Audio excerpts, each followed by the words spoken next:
Di antara dasar yang paling asas dalam agama ini ialah hanya Islam yang diterima di sisi Allah sebagai agama yang benar. Inna dina indallahil Islam. Sesungguhnya agama yang diterima di sisi Allah ialah Islam. Dan bahawa amalan orang-orang yang kafir tidak akan diterima di sisi Allah pada hari kiamat kerana dia tidak beriman.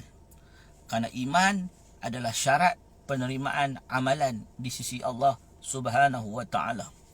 Disebut dengan jelas di dalam Al-Quran, di dalam surah Al-Furqan ayat 23, wa qadimna ila ma amilu, dan kami hadapkan segala amalan yang telah mereka buat, min amalin, daripada amalan-amalan salih, faja'alnahu haba'an mansura, dan kami jadikan amalan itu sebagai debu-debu yang berterbangan.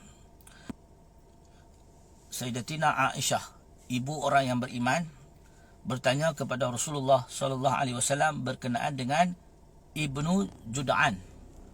Berkenaan dengan Ibnu Jud'an, yang mana seorang lelaki pada zaman jahiliyah, yasilur rahim, yang suka menjalin hubungan silaturahim, wa yut'imu miskin, dan memberi makan kepada orang miskin. Kata Aisyah, fahal zaka nafi'uhu, adakah perbuatan baik yang dia buat itu memberi manfaat kepada dirinya pada hari kiamat? Adakah amalan itu dapat memberi manfaat kepada dirinya? Qala la yanfa'uhu. La yanfa'uhu. Kata Nabi SAW, apa baik yang dia buat? La yanfa'uhu. Tidak memberi manfaat kepada dirinya. Innahu lam yaqul yauman. Kerana dia tidak pernah mengatakan pada suatu hari, Rabbi firli qati'ati yaumaddin. Wahai Tuhan, ampunkanlah kesalahan aku pada hari kiamat. Maksud Nabi dalam hadis riwayat Muslim ini, kerana dia tidak mengatakan Rabbi firli, wahai Tuhan ampunkan aku, iaitu dia tidak bertauhid kepada Allah dan mengakui agama Allah dan mengakui yaumiddin, mengakui keimanan pada hari kiamat, hari akhirat. Dan Imam An-Nawawi telah menyebut hal ini adalah ijma' di sisi ulama-ulama Islam.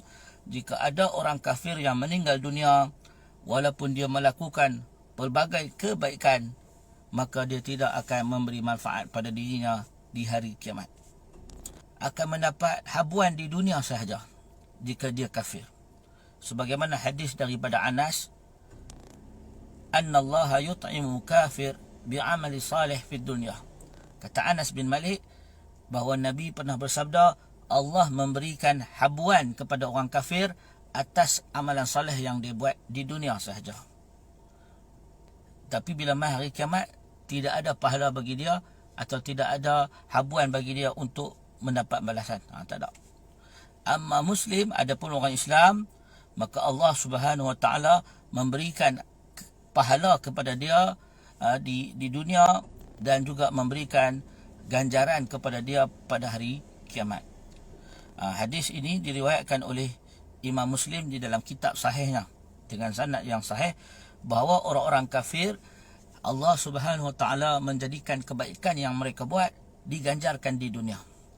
Maka cara diganjarkan di dunia itu seperti dipermudahkan mereka untuk mendapat kesenangan duniawi, dijadikan kebaikan pada anak-anak mereka, keluarga mereka, dijadikan mereka mendapat kematian yang mudah, dijadikan mereka mendapat kesihatan atau kebaikan-kebaikan tertentu sebagai ganjaran atas amalan soleh yang mereka buat di dunia ini.